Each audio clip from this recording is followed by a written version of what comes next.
Hello guys, magandang araw sa inyo. Welcome nga pala sa aking channel, Tatuts Outdoors. So sa video na ito, papakita ko sa inyo kung paano nga ba ako naghahanap ng magandang camping spot sa lugar kung saan ako nag-stay. So pwede mo din gawin to kung saan ka man nag-stay. So ito, kung makikita nyo, mapa ng Pilipinas. Diba? So kung saan ka, kailangan mo lang i-open yung Google Map. I-on mo din yung location para at least makita mo kung nasaan ka. And so kailangan mo lang i-zoom in. So ito yung ginagawa ko para mas mabilis akong makahanap. Kasi kung maghanap ako ng camping site, kadalasan kasi ang ginagawa natin is sina-search natin sa Google. So maghanap ka doon ng camping sites, ang lalabas mga camping sites lang din. Pwede mong puntahan, pwede mong tingnan, pero limited lang sa camping sites or mga tourist spots kung gusto mo, pwede rin. So ako, ang ginagamit ko kasi is itong Google Map. Lahat kasi andito makikita mo eh.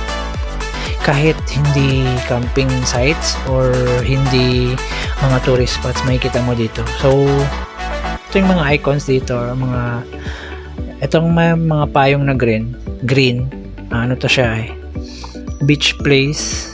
Ito naman may mga hotels, mga resort. Yan, kung makikita mo yan, may mga restaurants dyan. Yan. So ang ginagawa ko, sino-zoom in ko lang yan. So ito, kung mapapansin nyo kasi sa dalawang latest na video ko or previous video ko, hindi siya pangkaraniwang camping site lang. So naghanap kasi ako ng spot kung saan yung peaceful or walang masyadong tao, kasi nasubukan ko nung unang video ko sa isang camping site, may mga ibang tao. Maayos naman yun kasi safe, importante kasi safe eh. May mga ibang tao, medyo maingay nga lang kasi syempre hindi mo kontrolado, hindi mo sila pwedeng sabihin huwag mag-ingay habang nag-video ka.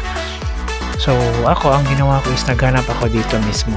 So ang kagandahan dito, lahat ng mga tourist spots or tourist sites, camping sites, pwede mong makita sa Google Map. So ang kailangan mo lang gawin, paano nga ba? Ang kailangan mo lang gawin is i-click mo itong mga icon na to. For example, paano ko nga ba natagpuan yung dam, yung water dam dito sa Dawin? Ang ginawa ko kasi ito, clinic ko to, may mga lalabas na pictures dyan, mga photos ng dam na yon. I-click ko yan.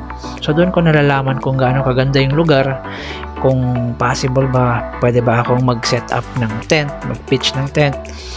So ganito, makita ko yan. Uy, isang magandang lugar na pwedeng pag-campingan.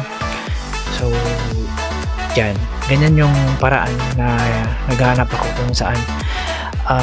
Tinitingnan ko muna ang lugar, kung possible ba na pwede akong mag-set up ng tent. Yun. So makikita mo yan, may mga tao kasing nag-upload ng mga pictures dyan, mga photos sa Google or sa Facebook nila. Lumalabas din kasi dyan sa ito, man-made forest. Dito ako, ang isa sa mga latest na camping camping video na ginawa ko is ito, sa camping man-made forest. So yan, so makikita mo yan. So para ka na din nakapunta dyan, nakita mo na yung lugar. So at least alam mo kung safe ba to, possible ba na pwede kang magstay dyan. So lahat yan makikita mo dito. Ito naman, mga nakita mo parang may tao dyan, hiking spot yan or camping spot yan siya. Pwede mong tingnan yan lahat. So ang kagandahan dito, para ka ng nakita mo na yung lugar. So dito mo malalaman kung gaano siya kaganda. Puntahan mo na lang. At ang pinaka nagustuhan ko dito, kasi nalalaman mo kung ilang minutes nga lang ang kailangan mo para makapunta ka doon sa lugar na yun. Example, ito.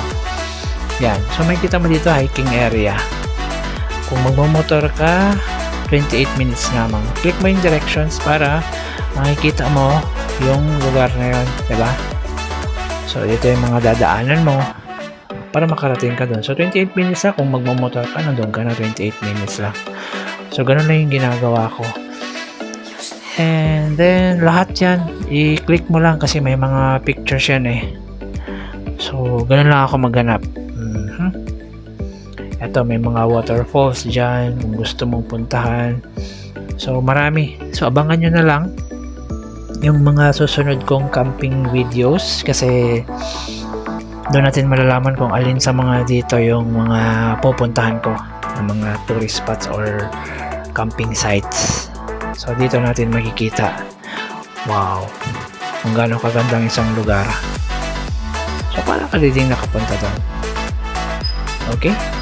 Sana nakatulong itong video na to. Makikita mo. Lahat kasi nandyan eh. Accessible, makikita mo na.